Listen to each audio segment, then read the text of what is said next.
Berikan tepuk tanganmu untuk Tuhan, haleluya. Bapak Ibu yang terkasih, kita akan melanjutkan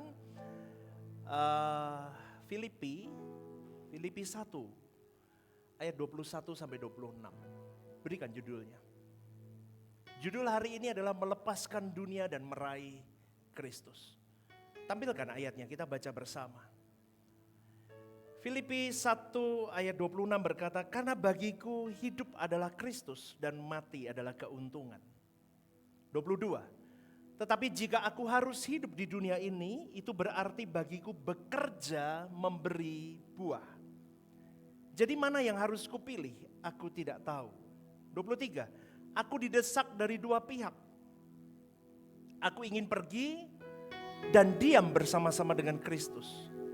Itu memang jauh lebih baik. 24, tetapi lebih perlu untuk tinggal di dunia ini karena kamu.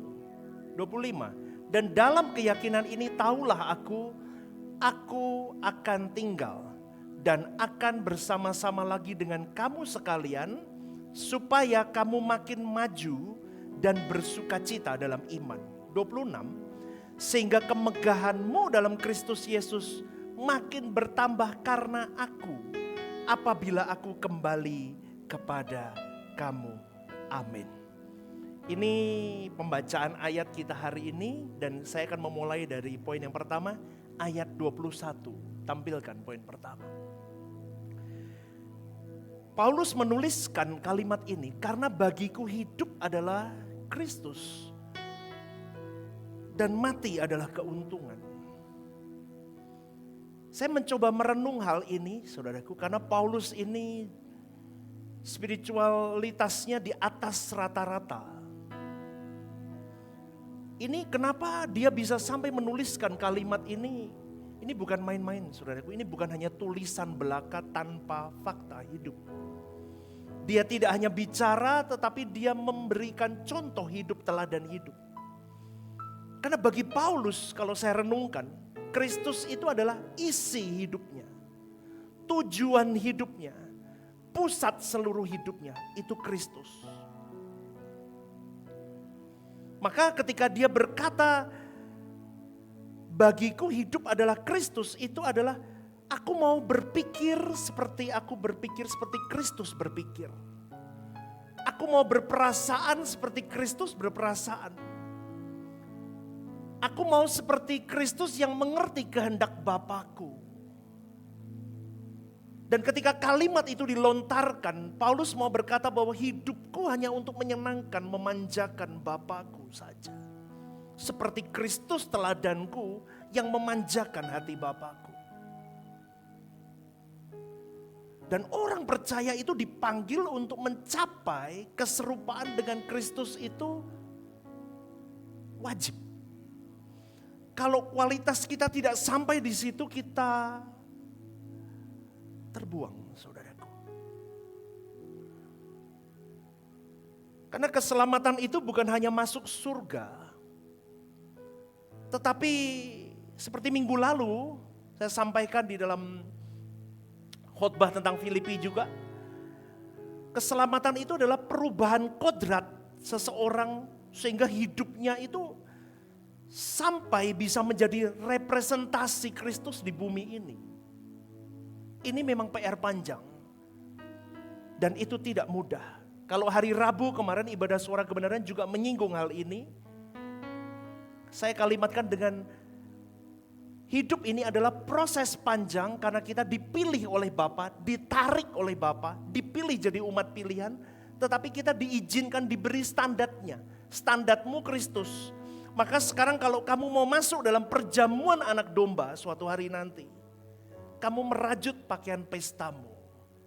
Dimulai dari tiap hari hidup. Itu yang disebut dengan apa? Perubahan kodrat. Itu merajut pakaian pesta. Sampai di sini ada mengikuti, saudaraku. Ketika Paulus berkata hidup adalah Kristus, dia sedang menyatakan bahwa hidupku bukan tentang aku lagi. It's not about me, tapi tentang dia. Tak peduli dia untung, tidak untung, nyaman, tidak nyaman, populer, tidak populer.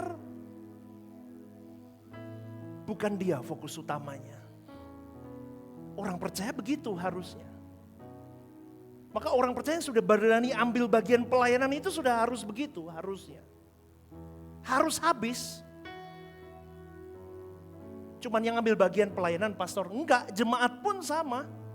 Yang berani menyanding iman kekristenan berarti dia harus berani berkata, hidup bagiku, hidup adalah Kristus. Habis. Harusnya begitu. Ini sejalan dengan Galatia 2 ayat 20 yang berkata, namun aku hidup tetapi bukan lagi aku sendiri yang hidup, melainkan Kristus yang hidup di dalam aku. Makanya tadi kalimat kan, kita harus jadi representasi Kristus di bumi ini. Jadi yang terpenting dalam hidup kita yang dipikirin sebagai orang percaya, umat pilihan, Anda duduk di sini berarti umat pilihan. Adalah apakah Kristus dimuliakan melalui hidupku apa enggak? Itu tuh Kristen tuh begitu, saudaraku. Dan dikalimatkan, dan mati adalah keuntungan. Mengapa mati keuntungan?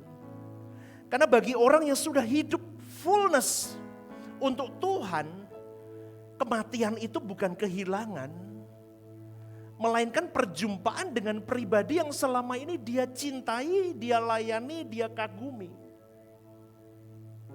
Orang beragama itu aneh. Beragama supaya masuk surga. Tapi jalan satu-satunya masuk surga adalah tapi orang beragama takut, bingung kan? Bingung gak? Ayo saya tanya sekali lagi. Orang beragama supaya bisa masuk surga. Betul? Setuju? Setuju. Tapi jalan menuju surga harus melalui. Tapi orang Kristen atau orang beragama takut. Lah terus gimana kamu mau ke surga? Itu anehnya orang beragama.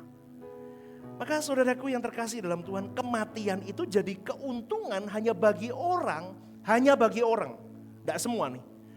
Kematian menjadi sebuah keuntungan hanya bagi orang yang selama dia hidup di bumi ini sungguh-sungguh mengarahkan dirinya kepada Allah. Kalau hidupnya masih tentang dia, kematian justru menjadi sesuatu yang menakutkan dan mencekam. Paulus melihat kematian dengan kalimat ini boleh saya gambarkan begini. Kalau dari sudut pandang suara kebenaran yang saya pahami. Ketika Paulus menulis ini, Paulus mau ngomong begini. Kematian itu adalah berakhirnya pergumulanku melawan dosa. Pak Eras pernah ngomong, lebih baik aku mati kalau aku terus buat dosa di bumi ini. Betul gak? Bapak Ibu pernah dengar itu? Lebih baik ambil nyawaku Tuhan, daripada aku masih hidup tapi aku melakukan dosa. Dan itu melukai hatimu. Paulus juga begini, ketika aku berkata mati adalah keuntungan, berarti pergumulanku melawan dosa selesai. Berakhirnya keterbatasan tubuh fana ini selesai juga. Dan kematian itu adalah tiket untuk aku punya kesempatan untuk berada bersama dengan Kristus secara sempurna. Ini saudaraku. Ayat ini menantang orang percaya untuk bertanya, apakah Kristus benar tujuan hidupmu dan hidupku apa enggak? Apakah keputusan-keputusan yang kita tentukan ini sesuai dengan standar Kristus apa enggak? Dan itu membanggakan Bapa apa enggak? Dan apakah hidup yang kujalani, kekristenanku, keberimananku, berminggu-minggu kau datang ke gereja, pulang pergi. Saya tanya, apakah kau bertanya dalam dirimu, apakah aku semakin bertumbuh serupa Kristus atau yang lain? Kalau hari ini kita dipanggil Tuhan, apakah kita berani berkata mati adalah keuntungan? Ini perenungan saudaraku. Karena orang percaya yang dewasa bukan hanya percaya kepada Kristus, tapi menjadikan Kristus sebagai kehidupannya itu sendiri. Ketika Kristus menjadi hidup kita, maka dunia sudah kehilangan daya tariknya. Dan kematian kehilangan kengeriannya. Tapi yang saya heran hari ini, banyak orang Kristen kelihatannya sibuk pelayanan semua dan semua. Tapi semakin tertarik dengan dunia. Betul apa enggak betul? Semakin dia jatuh cinta sama dunia, bingung saya. Kristus tidak mengajarkan hal itu. Dan takut sekali mati. Maka poin 1A tampilkan. Saya mau kasih kesimpulan, ada 3 kesimpulan. Yang pertama, dari ayat ini, ayat 21. Hidup adalah Kristus, berarti seluruh eksistensi kita dipenuhi oleh Kristus. Sehingga pikiran, karakter, dan tujuan hidup kita semakin serupa dengan Kristus. Yang selanjutnya, 1B. Mati adalah keuntungan, berarti ketika proses keserupaan dengan Kristus menjadi fokus hidupmu, maka kematian bukan lagi tragedi. Melainkan pintu masuk menuju persekutuan yang sempurna dengan Tuhan yang kita kasihi. Amin saudaraku. 1C. Selama Kristus belum sepenuhnya nyata dalam hidup kita, perjuanganmu dan perjuanganku belum selesai. Tetapi ketika hidup kita telah menjadi milik Kristus, maka baik hidup maupun mati, apa saudaraku? Sama-sama memuliakan Dia. Berikan tepuk tangan untuk Tuhan. Poin yang kedua, ayat 22 saudaraku. Saya mau bahas yang orange ini, kalimat ini. Tetapi jika aku harus hidup di dunia ini, itu berarti bagiku bekerja memberi buah. Paulus sedang ada di dalam situasi yang sulit. Di satu sisi dia merindukan untuk meninggalkan dunia ini dan mau bersama-sama dengan Kristus. Tapi di sisi lain dia sadar bahwa kalau Tuhan masih mengizinkan dia hidup, berarti hidupnya masih punya tujuan ilahi yang harus digarap oleh dirinya. Dengar saudaraku, hidup itu bukan untuk sekedar bertahan hidup. Hidup itu bukan hanya sekedar menggulirkan jam-jam hidupmu, rutinitas hidupnya begitu-begitu aja. Tetapi hidup itu jelas di sini. Memberi buah. Hidup harus memberi buah. Hidup harus menghasilkan buah. Karena hidup orang percaya tidak boleh hanya diisi dengan aktivitas, hektik hidupmu dari pagi ngantar anak sekolah, ini, itu. Selesai malam istirahat. Hidup harus menghasilkan buah. Apa itu pastor buah? Buah yang bernilai kekal. Tampilkan 2A. Buah yang dimaksud bukan terutama keberhasilan materi. Melainkan yang pertama, buah itu apa? Perubahan karaktermu jadi seperti Kristus. Amin gak nih? Yang kedua, membawa orang lain karena kau berubah. Membawa orang lain semakin mengenal Tuhan melalui perubahan kodratmu. Itu buah. Menjadi alat bagi pekerjaan kerajaan Allah. Saya selalu ngomong apa? Semua umat pilihan tidak boleh ada yang duduk seharusnya. Duduk diam, tidak melakukan apapun. Harusnya kita semua ambil bagian pelayanan. Semua harus jadi alat untuk pekerjaan Allah. Tidak boleh tidak. Apapun. Kau bisa gunakan tenagamu, pikiranmu, talentamu, uangmu, waktumu, semua bisa dikerahkan. Semua bergerak dalam hidupmu. Itu buah.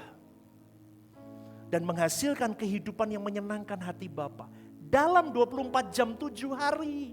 Dari hal kecil sampai hal besar. Dari caramu ngomong, caramu menulis di sosmed, caramu dengan keluarga intimu, dengan istrimu, suamimu, anak-anakmu, dengan mertuamu, dengan orang tuamu. Menghasilkan kehidupan yang menyenangkan hati Bapa. Setiap decision, every decision, keputusan yang kau ambil, semua menyenangkan hati Bapa. Itu buah. Selama seseorang masih hidup, Tuhan masih memberi kesempatan untuk menghasilkan buah itu. Katakan amin. Kalau hari ini kau dan saya duduk di tempat ini, kita masih bernafas. Berarti Tuhan masih beri kesempatan untuk kita menghasilkan buah. Tapi pastikan buah itu manis. Jangan masam. Karena hidup adalah kesempatan untuk menyelesaikan proses pembentukan ini. Kembali ke poin kedua tadi, biar jemaat bisa melihat. Dunia adalah tempat pendidikan bagi anak-anak Allah. Selama kau dan saya masih hidup, saudaraku, karakter kita dibentuk, kesucian kita dipertajam. Kudus, kuduslah, kuduslah Tuhan. Lah Tuhan ngomongnya apa? Kuduslah kamu sebab aku garap kekudusanmu. Supaya kau bisa menghasilkan buah yang manis. Kalau kau tidak hidup kudus, kau tidak akan pernah bisa menghasilkan buah yang manis. Tetapi untuk menghasilkan buah yang manis butuh proses panjang. Sampai kau bisa mengalami keserupaan dengan Kristus. Dan hari ini kalau kita masih napasnya masih ada, Tuhan cuma mau ngomong, buktikan kasih-Mu kepadaku nak. Kau kuberi kesempatan. Amin saudaraku. 2B tampilkan. Karena itu Paulus melihat hidup bukan sebagai beban. Melainkan kesempatan untuk terus menghasilkan buah bagi Allah. Karena bagi Paulus panjang umur tidak otomatis hidupnya berharga. Yang penting bukan berapa lama aku hidup di bumi ini. Tetapi apakah hidupku menghasilkan buah yang manis atau tidak untuk Tuhan dan untuk jiwa-jiwa. Kalau umurmu panjang tapi kau jahat sama orang buat apa? Saudaraku, Yesus berkata dalam Yohanes 15 ayat 8, kalimatnya begini. Dalam hal ini Bapakku dipermuliakan, yaitu jika kamu berbuah banyak. Maka tampilkan 2C. Kemuliaan hidup orang percaya itu diukur dari seberapa besar hidupnya dipakai Tuhan. Dan seberapa jauh dia bertumbuh menjadi manusia yang sesuai dengan kehendak Allah. Kalau enggak saya ganti deh kalimatnya. Kemuliaan hidup orang percaya itu diukur dari seberapa besar hidupnya dijadikan atau diperalat Tuhan. Setuju gak nih? Kok kalimat diperalat itu kurang baik ya. Kemuliaan hidup orang percaya diukur dari seberapa besar hidup orang itu diperalat Tuhan dan dia mau diperalat. Dan seberapa jauh dia bertumbuh jadi manusia yang seperti putra tunggalnya Kristus. Itu baru kemuliaan hidup, bukan harta benda saudaraku.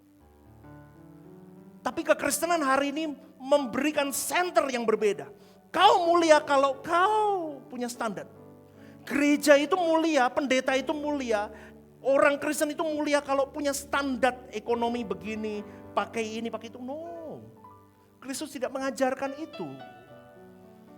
Tapi Kristus mengajarkan kehidupannya yang berkenan di hadapan Bapa.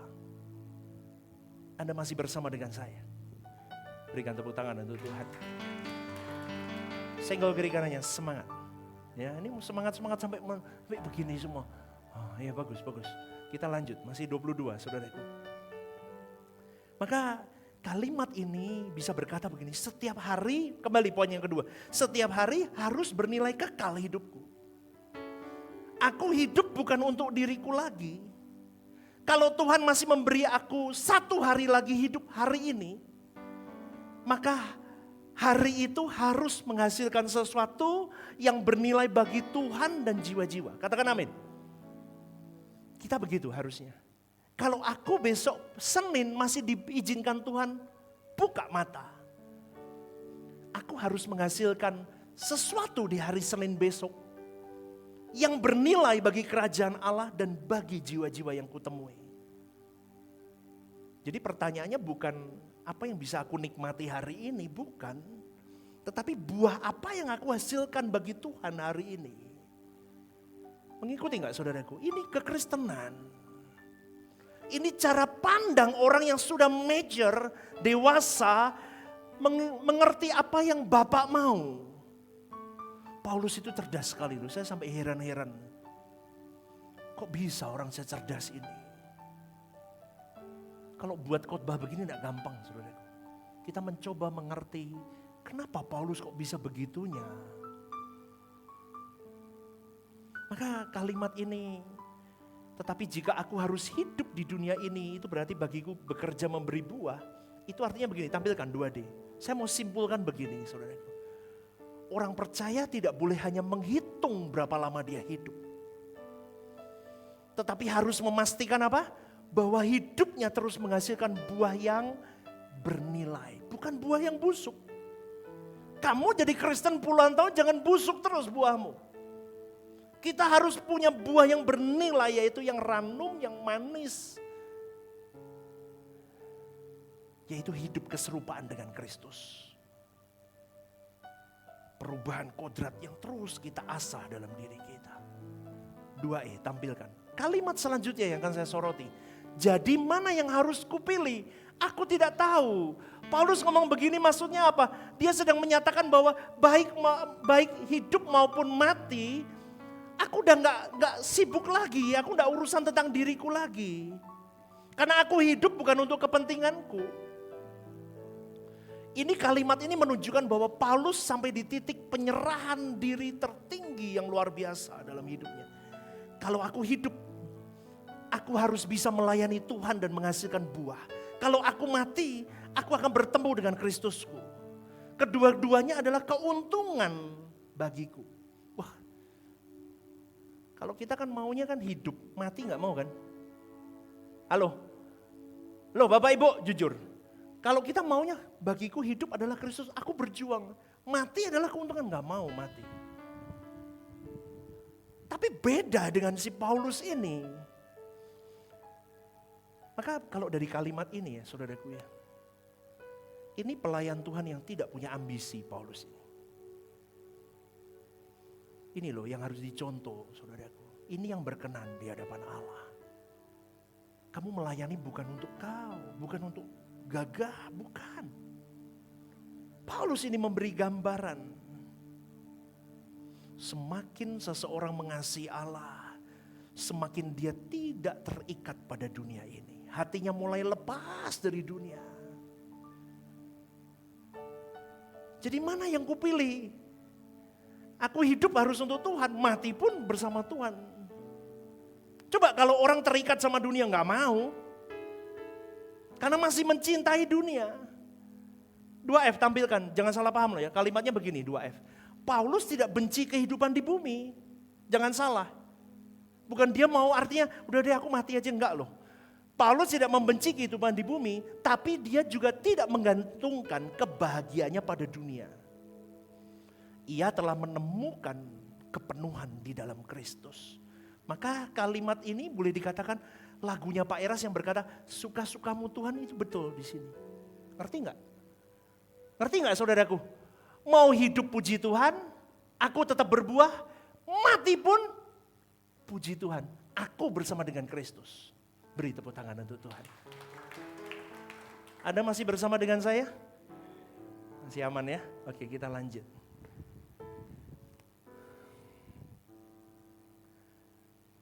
Saudaraku, kalimat ini juga kembali ke poin 2E tadi. Kalimat ini juga menunjukkan bahwa Paulus tidak berusaha menentukan nasibnya sendiri. Tadi yang saya katakan, terserah Tuhan. Intinya dari kalimat ini terserah Tuhan. Aku serahkan sepenuhnya kepada keputusan Allah. Paulus rela hidup jika itu berguna bagi jemaat. Ia juga rela mati jika itu adalah waktu yang memang sudah ditetapkan Tuhan. Ini puncak kedewasaan rohani. Maka dari kalimat ini jadi mana yang harus kupilih? Saya berikan satu kesimpulan, tampilkan 2G.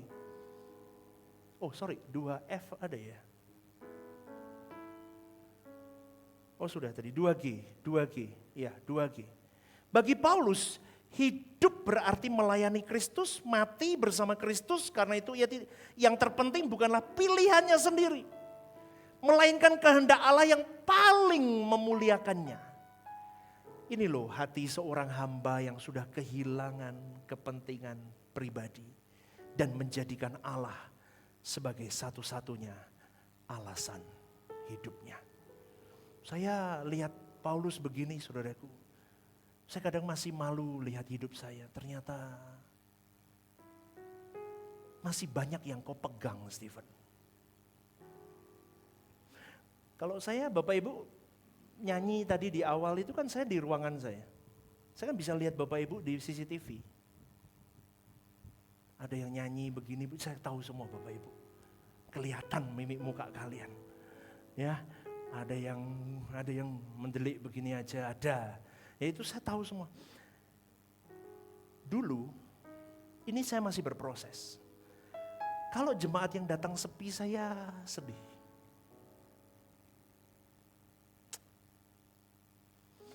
Mempersiapkannya susah, lu datang sepi.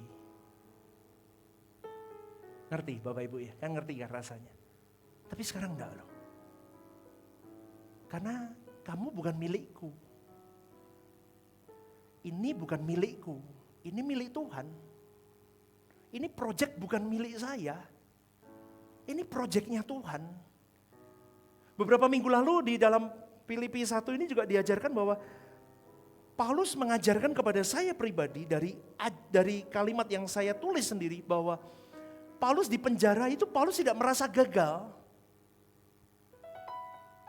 Tapi di dalam penjara itu dia tetap bisa memuliakan Tuhan. Maka hari ini saya tidak terpaku dengan apapun. Tapi saya dengan kasih mengingatkan kepada Bapak Ibu Saudara-saudari. Terima renungan ini. Ambil, tangkap, kalau nanti di YouTube tampil diulang lagi. Hidupkanlah Kristus dalam hidupmu. Amin. Amin saudaraku, berjuanglah hidup benar supaya tidak sia-sia semuanya. Ya, berikan tepuk tangan untuk Tuhan. Lanjut, poin yang ketiga, ayat 23. Aku didesak dari dua pihak, aku ingin pergi dan diam bersama-sama dengan Kristus. Itu memang jauh lebih baik. Ini Paulus ngomong begini. Ayat ini mengungkapkan tingkat cintanya kepada Kristus itu sudah mencapai puncaknya. Kalau orang jatuh cinta itu sudah kebelet gitu loh. Saking kebeletnya cinta sama Kristus. Udah deh, kepingin bareng terus sama Kristus. Itu Paulus dari kalimat ini kan kelihatan. Aku didesak dua pihak, aku ingin pergi ngomongnya. Dan diam bersama-sama dengan Kristus. Loh itu kerinduan dalamnya. Aku ingin sama-sama Kristus. Itu memang jauh lebih baik. Paulus mengalami tarikan dari dua dunia. Tampilkan 3A. Paulus berada di antara dua kerinduan yang sama-sama mulia sebetulnya. Pertama, dia rindu meninggalkan dunia untuk bareng sama Kristus. Yang kedua, tapi dia sadar bahwa keberadaannya di dunia itu masih diperlukan oleh jemaat Filipi. Loh ini loh saudaraku, ini satu kasih yang tidak egois. Karena tujuan akhir kehidupan orang percaya bukan sekedar masuk surga. Memang harus memiliki persekutuan yang sempurna dengan Allah. Maka bersama dengan Kristus itu menjadi kerinduan terdalam Paulus yang mau diwariskan kepada engkau dan saya. Tapi Paulus mengajarkan kepada kita, kehendak Tuhan aja yang jadi. Tapi aku sudah ready. Di sini aku ready, di sana aku ready. Amin gak nih? Lah Kristen harus begitu. Di bumi ready, di sana ready. Jangan di sini gak ready, di sana so ready. Gak bisa saudaraku. Banyak orang merasa nanti di kekekalan I'm ready. Gak bisa. Kamu harus ready dulu di bumi ini. Maka tampilkan 3B. Ini menunjukkan bahwa Kristus sendiri adalah hadiah terbesar bagi orang percaya seharusnya. Surga indah bukan karena emasnya, bukan karena kemegahannya atau kemuliaannya. Aku rindu ke surga. Aku rindu. Kenapa? Karena di sana ada Kristus. Aku mau bertemu dengan Kristus. Sang teladanku. Dan di kalimat itu dikatakan jauh lebih baik. Kalimat jauh lebih baik ini menunjukkan bagi Paulus nilai Kristus itu tidak tertandingi dengan kesenangan dunia apapun. Semakin orang mengenal Tuhan, semakin ia sadar bahwa tidak ada apapun di dunia ini yang dapat dibandingkan dengan Kristus. Kesuksesanmu, kekayaanmu, kehormatanmu, bahkan pelayanan yang kita bangun ini sendiri pun tidak bisa dibandingkan dengan Kristus. 3C tampilkan. Kristus adalah tujuan akhir dari seluruh perjalanan iman. Amin, saudaraku. Amin, saudaraku. Semua pertandingan iman kita, dari pertama kita bersyahadat sampai kita tutup usia, tujuannya satu, Kristus. Menjadi seperti Kristus.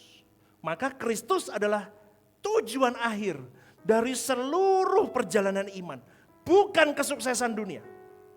Saya ulang. Perjalanan imanmu, end of perjalanan imanmu bukan sukses dunia, makmur hidup turunanmu. Bukan. Tapi Kristus. Kok lemes? Kalau sukses dunia, yes gitu ya. Tapi kalau Kristus,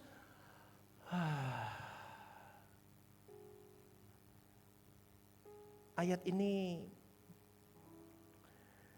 menunjukkan bahwa Paulus tidak takut mati. Saudara, tampilkan kembali poin yang ketiga tadi. Paulus tidak takut mati.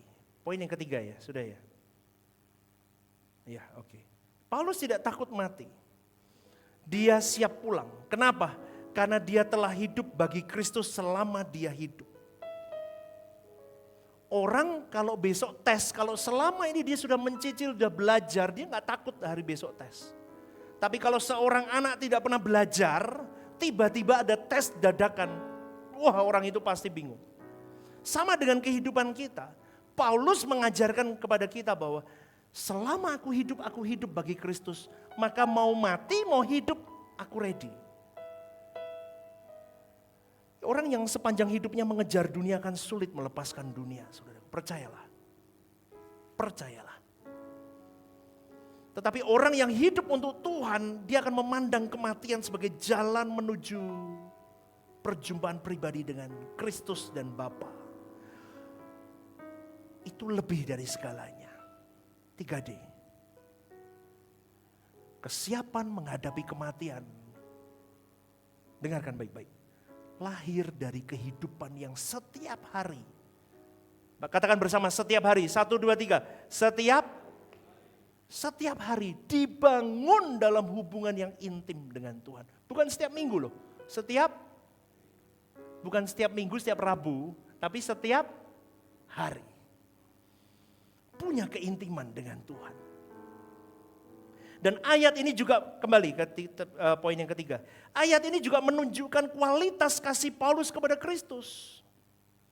Dia tidak mengasihi Tuhan karena berkatnya, karena upahnya, karena dia mengasihi Tuhan karena aku memang mengasihi Tuhan itu sendiri. Poin 3 tampilkan. Inilah bentuk kasih yang paling murni. Ketika Allah menjadi tujuan hidup kita, bukan sarana untuk memperoleh sesuatu yang lain. Lah ini loh saudaraku, mengiring Kristus itu harus sampai di titik murni. Memang menyakitkan mengiring Kristus. Kita harus menjalani jalan Via Dolorosa, saudaraku. Tapi kalau kita murni, Allah cuma tujuan kita, tidak ada udang di balik batu ketika kita beriman kepada Kristus supaya aku diberkati, supaya aku pekerjaanku lancar, supaya aku disembuhkan, no. Kalau kau punya kemurnian mengiring Kristus, kasihmu akan timbul dari kemurnian itu. Kelihatan seperti Paulus ini, bagaimana dia menuliskan kalimat-kalimatnya kepada jemaat yang dia layani. Maka kesimpulan dari ayat ini, coba tampilkan 3F. Semakin seseorang bertumbuh dalam keserupaan dengan Kristus, semakin besar kerinduannya kepada Allah itu sendiri. Dan ketika Kristus menjadi pusat hidupnya, maka bersamanya adalah keadaan yang jauh lebih baik daripada segala sesuatu yang ditawarkan oleh dunia ini. Katakan amin, saudaraku. Ini tidak gampang loh. Dari semua hal di dunia ini dengan segala hingar-bingar gemerlapnya, Paulus mengajarkan jauh lebih baik aku bersama dengan dia. Kenapa? Karena orang ini udah jatuh cinta sama Tuhan. Obsesiku hanya Tuhan, kepentinganku Tuhan, fokusku Tuhan, ambisiku Tuhan, goal hidupku Tuhan, 24 jam hidupku Tuhan. Kayak seorang mama obsesinya anak, kan tentang anak terus. Anaknya sekolah, dirawat semua makanannya. Kan saya ketemu orang tua sampai begitu ada loh. Saya pernah tegur orang tua muda begitu, kamu gini sakit jiwa, kamu tahu. Nanti anakmu ada apa-apa, kamu gila. Ada loh, mau tidur dilapin kakinya satu-satu pakai tisu basah, tangannya semua. Gendeng nih aku ngomong. Ada lagi orang yang obsesinya kebersihan, handphone dibuka satu-satu, ditata, pakai tisu basah ditaruh, ada loh. Sepatu harus rapi semua, gendeng aku ngomong. Kalau ada di sini bertobatlah. Itu OCD ya. OCD tingkat akut itu. Amin. Ya, kalau kamu obsesinya Kristus, good. Dikit-dikit apa Kristus, pandangan Kristus? Kalau Kristus hidup di zaman ini mengalami seperti aku, apa ya yang dia lakukan? Nah itu benar. Saudaraku yang terkasih dalam Tuhan, lanjut poin yang keempat, ayat 24. Tetapi lebih perlu untuk tinggal di dunia ini karena kamu, kata Paulus. Karena kamu itu karena jemaat Filipi. Tetapi lebih perlu aku untuk tinggal di dunia ini karena kamu jemaat Filipi. Aku mengasihi kamu. Ini menggambarkan Paulus mau ngomong, aku itu kepengen sama Kristusku, tapi karena aku mengasihi kamu, aku tidak apa-apa deh. Lebih perlu aku tinggal bersama dengan kamu. Itu artinya hidup Paulus bukan tentang untuk dirinya sendiri. Tapi hidupnya jadi roti terpecah, anggur tercurah dibagikan untuk orang lain. Kristen harusnya begitu. Hidupnya terbagi untuk orang lain. Untuk jiwa-jiwa. Hidupnya untuk pekerjaan Allah, hidupnya untuk jiwa-jiwa. Terus ini aja, beban hati Allah untuk jiwa-jiwa. Terus ini aja hidupnya. Karena di kalimat kan ini, tetapi lebih perlu untuk tinggal di dunia ini karena kamu. Kalimat ini menyadarkan kepada saya bahwa tiba-tiba Paulus sadar bahwa tapi jemaat Filipi butuh aku. Maka dari itu Paulus rela menunda kerinduannya untuk bersama dengan Kristus demi melayani jemaat Filipi. Ini tantangan buat saya. Pastor Stephen rindu sama Kristus apa gimana? Loh, kalau saya rindu sama Kristus atau yang lain bisa aja loh, bukan rindu sama Kristus. Aku belum mau mati, kenapa? Bukan untuk jemaat Rehoboth Semarang, mungkin karena untuk keluargaku. Lah belum murni berarti. Amin, saudaraku. Karena ada kepentingan-kepentingan pribadi yang seringkali kita selipkan di dalam pelayanan kita. Di sini Paulus mengajarkan bahwa kasih itu mengalahkan kepentingan pribadi. Inilah karakter Kristus yang nyata dari dirinya. Kristus meninggalkan kemuliaannya untuk menyelamatkan kau dan saya. Paulus juga sama. Dia mengorbankan keinginannya supaya jemaat Filipi bisa bertumbuh dengan baik. Kasih sejati selalu membuat seseorang keluar dari pusat dirinya. Dan hidup bagi kehendak Allah dan untuk kebutuhan sesamanya. Berikan tepuk tangan untuk Tuhan. Saudaraku, Paulus tidak memandang hidup sebagai kesempatan untuk menikmati dunia. Tetapi Paulus menganggap bahwa setiap hidup detak jantungnya yang masih ada itu adalah penugasan dari Allah yang belum selesai. Selama Tuhan mengendaki aku tinggal di bumi, berarti masih ada pekerjaan Tuhan yang harus aku selesaikan. Itu harusnya dalam dirimu dan diriku. Bukan cuma pendeta dan aktivis semua. Kalau aku masih diberi hidup, berarti penugasan Tuhan belum selesai dalam hidupku. Tapi pertanyaan kedua, mungkinkah Anda belum tahu apa yang Tuhan tugaskan dalam hidupmu di lanjut usiamu? Bisa loh. Halo, saya ulang. Mungkin Bapak Ibu yang duduk di tempat ini dengan bergulirnya waktu usiamu udah tidak sedikit lagi, Anda belum tahu apa tugas Tuhan dalam hidupmu. Itu cilaka, saudaraku. Maka gereja ini tujuannya untuk menyadarkan hal itu. Untuk membawamu kembali, lari, cepat sebelum waktumu habis. Anda yang tahu, tugas Tuhan atas hidupmu apa? Ya udah pokoknya gini pastor. Oh no. Temukan sebelum kau tutup usia. Ketika kau tutup usia dan kau buka mata di kekekalan, kau ada di pengadilan Allah suatu hari nanti. Kau akan berkata, kembalikan aku di waktu itu, aku akan berjuang kembali. Terlambat saudaraku.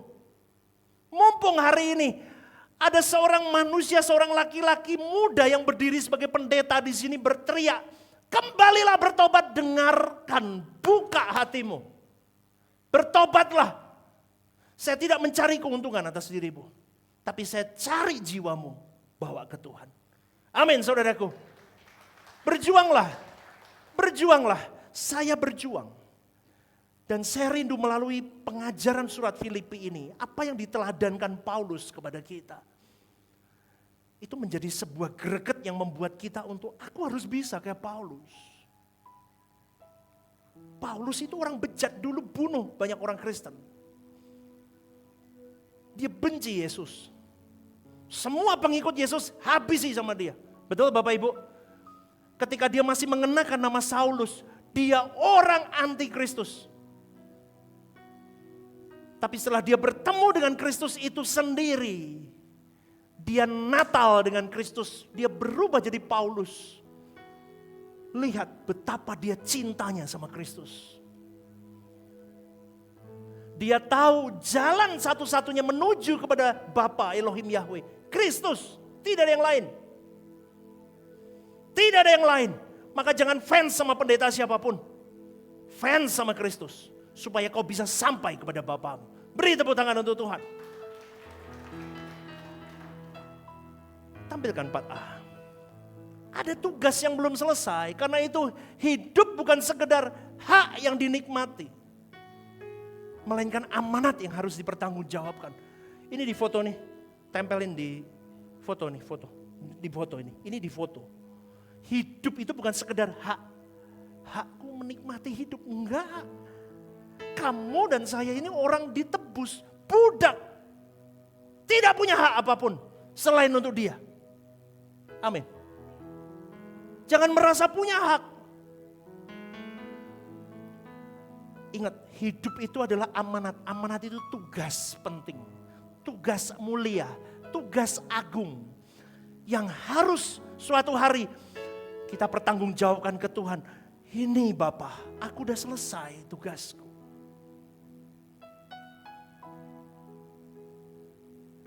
Orang yang dewasa rohaninya terlihat dari kesediaannya untuk berkorban demi kepentingan Tuhan. Saya ulang, orang yang memiliki kedewasaan rohani itu terlihat dari kesediaannya untuk berkorban untuk kepentingan Tuhan. Paulus menunjukkan dia dewasa, dia matang, dia mature sama Tuhan. Maka dia tidak berkata, aku memilih yang menyenangkan bagiku. Oh enggak. Paulus tidak kasih remah kepada Tuhannya. Paulus tidak kasih sisa kepada Tuhannya. Paulus tidak kasih sesempatnya kepada Tuhannya. Paulus tidak memberikan kepada Tuhannya sebisanya. Amin. Amin, saudaraku. Paulus memberi yang terbaik. Aku memilih apa yang paling berguna bagi pekerjaan Tuhan. Aku beri yang terbaik. Ini menunjukkan bahwa ukuran hidup Paulus bukan kenyamanan pribadinya, melainkan manfaat hidupnya bagi kerajaan Allah. Kalau aku punya talenta, talentaku untuk kerajaan Allah.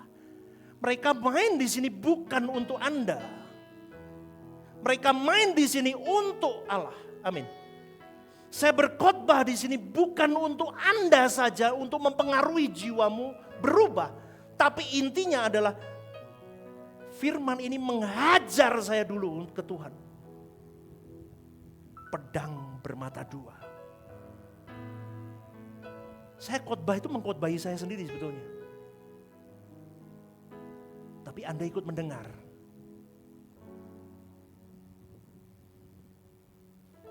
Kristen itu segenap hidup atau enggak usah sama Tuhan. Tapi banyak orang Kristen kasih sebisanya, sesempatnya, sesuka-sukamu. Kalau ada sisa, remah kau beri untuk Tuhan. Bertobat saudaraku. Ini it's not talk about money. Everything yang Tuhan titipkan dalam hidupmu dan hidupku. Berubahlah. Karena Bapa sendiri pun Elohim Yahweh tidak setengah-setengah sama kita. Dia beri putranya satu-satunya. Dan putranya satu-satunya pun dia tidak setengah-setengah untuk bapaknya dan untuk kita. Dia beri seluruh hidupnya, nyawanya pun diberi. Tapi Kristen tidak mau buka mata. Pada segala sesuatu yang ada di tanganmu hari ini. Talenta, waktu, kekuatan, sehat. Dari dia. Tapi kau tidak mau kembalikan untuk dia. Kau masih simpan untukmu. Paulus mengajarkan semuanya untuk Tuhan. Mati pun aku untuk Tuhan, hidup pun memberi buah untuk jiwa-jiwa. Coba saudaraku. Seharusnya orang yang sadar akan punya kedewasaan rohani, dia hidupnya hanya menjadi alat bagi pertumbuhan orang lain. Paulus sadar jemaat Filipi butuh bimbingannya dia. Paulus sadar jemaat Filipi butuh teladannya, butuh kekuatan dari dia. Maka dari itu saudaraku, ini mengajarkan bahwa hidup orang percaya tidak boleh hanya berfokus pada keselamatan pribadinya. Sudah enggak apa-apa, enggak usah urusan jiwa-jiwa lah. Ngapain pelayanan, udah. Yang penting kita sekeluarga, anak, cucu, menantu selamat udah. Itu egois saudaraku. Halo? Atau udah bodo amat deh. Enggak mau pelayanan, enggak mau gereja, terserah pokoknya aku selamat. Nanti ditanyain kenapa kok enggak diajak. Angel loh pastor. Susah. Kamu enggak mau berkorban. Kamu enggak mau berkorban. Ada jemaat-jemaat yang sampai mau jemputin. Itu bagus loh. Jemput. Aku lewat yuk tak jemputin yuk. Itu bayar harga dia. Apalagi BBM naik hari ini kan. Betul gak? Dia mau jemputin, dia mau telepon nih. Kok gak datang? Di WA. Bagus. Dia gunakan semua source hidupnya. Menjadi alat untuk pertumbuhan orang lain. Inilah gambaran hati seorang hamba, saudaraku. Maka Tuhan Yesus ditunjukkan dalam kalimatnya yang berkata begini, makananku ialah melakukan kehendak Dia yang mengutus aku dan menyelesaikan pekerjaannya. Ini loh, amanat ini harus selesai. Kristus finishing well, kita belum tentu. Cuman kalau acara gereja masih ditulis finishing well, tapi belum. Poin 4B tampilkan. Kasih yang matang bukan hanya rindu bertemu Tuhan. Orang suara kebenaran itu kan rindu bertemu Tuhan. Oh, aku rindu ketemu Tuhan, pastor. Aku kepingin berjumpa sama Elohim Yahweh dan Tuhan Yesus. Iya, tapi ingat nih. Kamu harus rela juga tetap melayani sampai tugas yang Tuhan percayakan itu selesai benar dalam hidupmu. Amin gak nih? Jangan cuma aku pengen ketemu Kristus, aku sudah kepingin ketemu Bapa. Oh indah ya kalau ketemu. Beresin dulu tugasmu di rumah. Ini rumahmu nih. Amin gak? Lu kok kayak tak sengen nih kayak muridku iki. Ya, jadi Bapak Ibu harus mengerti. Kasih yang matang itu selesaikan every lesson. Semua tugas beresin. Kerja buat Tuhan, kerja. Kamu studi buat Tuhan, kamu pelayanan buat Tuhan, kamu kerja buat Tuhan, kamu ibu rumah tangga buat Tuhan. Plus, Rehoboth Semarang harus ada plusnya. Kalau kamu cuma kerja di luar, harus tak plusnya pelayanan di rumah Tuhan. Amin. Amin. Kalau cuma kerja, semua orang bisa kerja. Ada plusnya pelayanan. Pelayanan di rumah Tuhan. Apa sih pastor jadi apa? Wis sembarang lah wis. Pokoknya pelayanan. Mau jadi aser, mau jadi guru sekolah minggu, mau jadi presenter. Shalom. Enggak apa-apa itu enggak ada orang tuh anakku saya terus tuh yang tampil itu. Tampil, ayo mau sedia makanan, mau tim caring, mau apa. Go! Wake up! Pendeta ini sampai ngamuk bengak-bengok. Terakhir, jangan tidur. Terakhir, ayat 20 berapa nih? Nggak bisa nih, 25 dulu deh. Lanjut, Bapak Ibu masih bersama saya? Satu ayat lagi deh kalau keburu nih ya, 25. Dan dalam keyakinan ini, taulah aku akan tinggal dan akan bersama-sama lagi dengan kamu sekalian. Supaya kamu makin maju dan bersukacita dalam iman. Dari semua yang direnungkan oleh Paulus, dia punya satu keyakinan. Kalimatnya begini, aku akan tinggal dan akan bersama-sama lagi dengan kamu jemaat Filipi.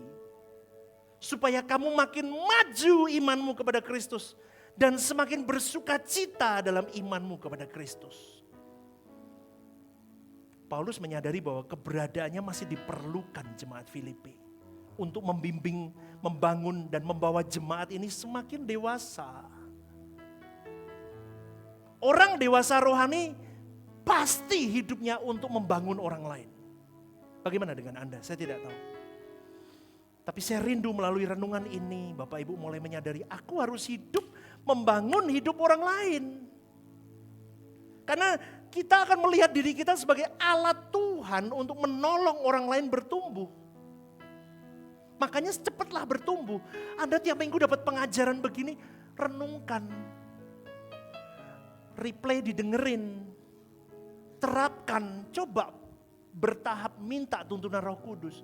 Jadilah alat habis itu bantu orang lain. Amin gak? Karena Paulus merasa hidupnya masih harus dipertahankan karena ada jiwa-jiwa yang perlu dibimbing sampai dewasa. Loh, Anda duduk di sini tidak semua dewasa loh. Tadi yang saya ngomong mati-mati mungkin Anda sudah dalam hati ada yang berpikir, khotbah kok mati-mati? Ada. Betul nggak?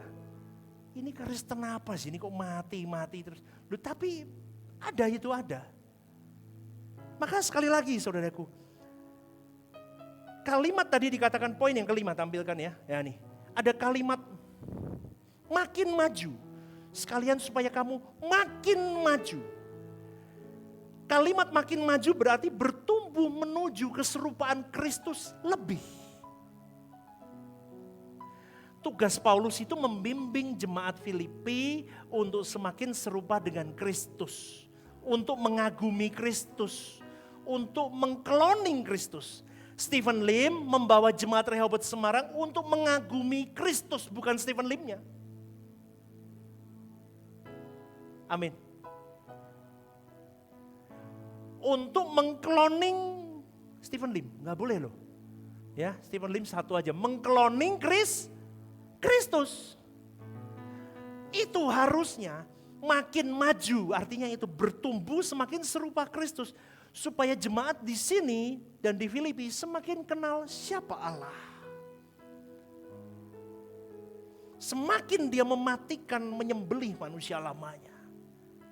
Semakin dia berani berkata, aku mau hidup kudus, melangkah meskipun jatuh bangun dalam kekudusan hidup. Dan lama-lama orang itu akan semakin serupa Kristus.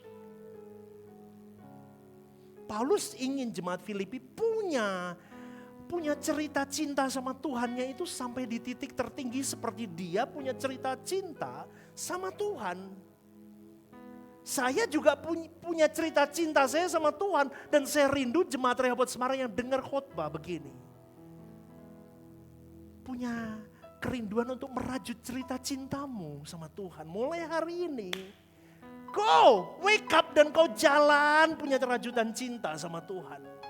Karena iman harus membawa perubahan kualitas hidup orang dan perubahan karakter orang sampai seperti Kristus. Sekali lagi saudaraku, tugas pelayan Tuhan itu adalah membawa orang untuk bertumbuh. Bukan membuat orang kagum pada dirinya. Maka saya selalu ngomong sama pelayan mimbar, worship leader, singer. Kalau kamu naik, itu bukan tentang kamu lagi. Betul ya? Oh haleluya, ku bersyukur Bapa. Hari hidupmu gak bersyukur, bohong kamu. Oh kami memujimu, kami menyembahmu. Elohim Yahweh yang hidup dalam hidup kami. Oh kau satu-satunya kesenanganku ya Bapakku.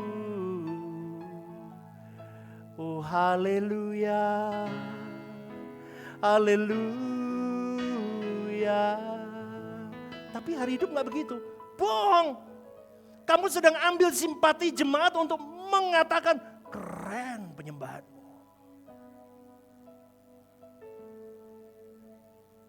Anda bersama dengan saya masih? Paulus mengajarkan kepada kita, kembali ke poin yang kelima tadi. Ini ya. Aku akan tinggal bersama lagi dengan kamu dan sekalian supaya kamu makin maju. Artinya apa? Seperti yang diajarkan di dalam GSKI seringkali dikatakan apa? Kami-kami ini hanyalah perawat. Paulus juga sama, merawat, suster. Jadi pelayanan intinya is not about siapa pendetanya, tapi Kristusnya dan hati Bapaknya. Saya rindu Bapak Ibu yang terkasih dalam Tuhan. Yang pelayanan gak usah cari pengikut. Gak usah cari pamor diri. Amin. Buat jemaat itu bertumbuh kepada Kristus saja. Sudah cukup. Urusan kita mau dibawa naik atau tidak sama Tuhan itu urusan Tuhan. Tapi kita beritakan yang benar. Kita lakukan dalam hari hidup kita yang benar. Tampilkan poin 5A. Pelayanan yang benar selalu mengarahkan orang kepada Tuhan, bukan kepada... Bareng yuk baca bareng-bareng. 1, 2, 3. Pelayanan yang benar selalu orang kepada... Bukan. 5B tampilkan.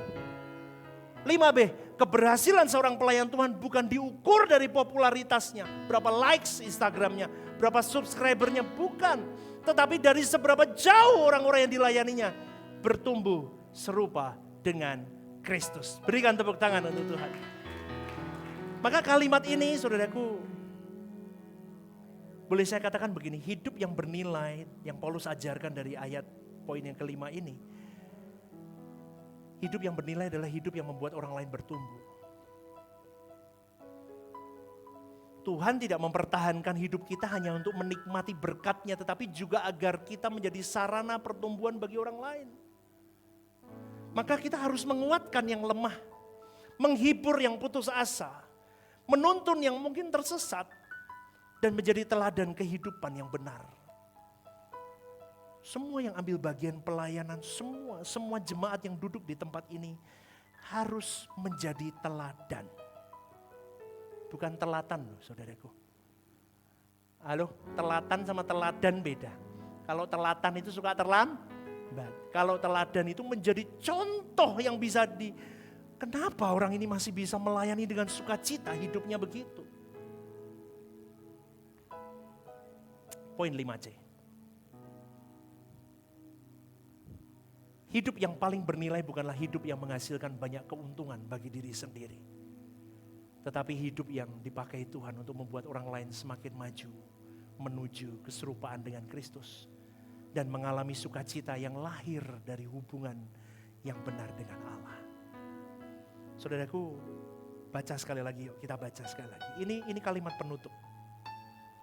Hidup yang paling bernilai bukanlah hidup yang menghasilkan banyak keuntungan bagi diri sendiri. Melainkan hidup yang dipakai Tuhan untuk membuat orang lain makin maju. Menuju serupa Kristus. Dan mengalami sukacita yang lahir dari hubungan yang benar dengan Allah. Amin. Yes, bangkit berdiri saudaraku. Shalom saudaraku yang terkasih di dalam Tuhan. Ada program baru yang bernama Are You Okay? Ini adalah program yang memang diadakan bagi saudara-saudari yang rindu atau ingin didoakan. Mungkin saudara-saudari sedang mengalami pergumulan-pergumulan hidup yang sulit, yang berat, menghadapi masalah-masalah yang tidak mudah.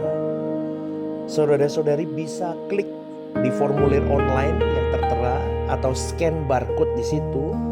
Anda bisa tuliskan di sana apa yang menjadi pergumulan masalah Anda yang ingin didoakan.